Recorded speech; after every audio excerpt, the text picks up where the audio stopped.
ભારતભરમાં ગણેશ ઉત્સવની ઉજવણી ખૂબ જ રંગેચંગે કરવામાં આવી રહી છે, ત્યારે ખૂબ જ અદ્ભુત શ્રીજીની મૂર્તિનું સ્થાપન પણ કરવામાં આવી રહ્યું છે।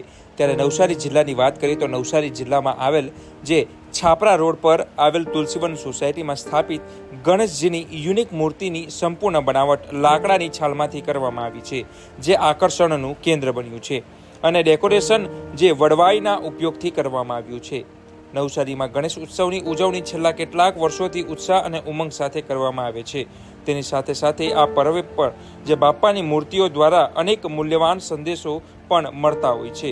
નવસારીના છાપરા રોડ સ્થિત તુલસીવન સોસાયટીમાં બેસાડેલા બાપાની પ્રતિમા પર અદ્ભુત સંદેશા આપે છે। આ પ્રતિમા વૃક્ષની છાલ દ્વારા બનાવાઈ છે।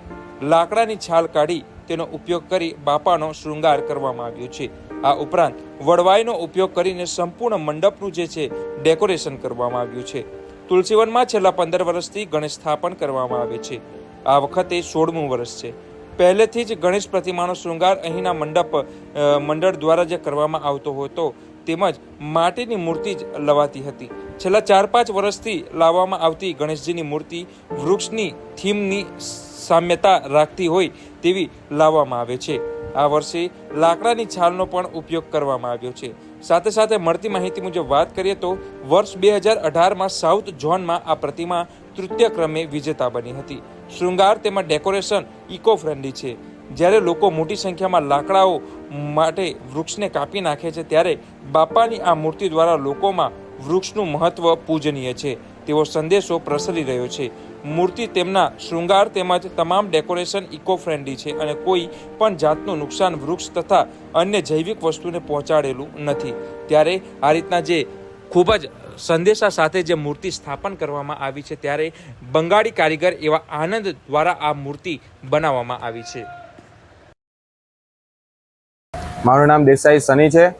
તુલસીવન નવયુગ ગણેશ મંડળ જે છેલ્લા 15 વર્ષથી ચાલી રહ્યું છે અને ખૂબ જ ધામધૂમથી ગણેશજીનો ઉત્સવ મનાવી રહ્યું છે।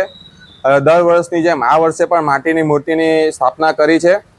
પર્યાવરણને ધ્યાનમાં લઈ આ વર્ષે વૃક્ષમાંથી એટલે કે વૃક્ષના ઝાડની છાલમાંથી તેના બોડીના ભાગ પર લગાવીને તેનું આયોજિત કર્યું છે।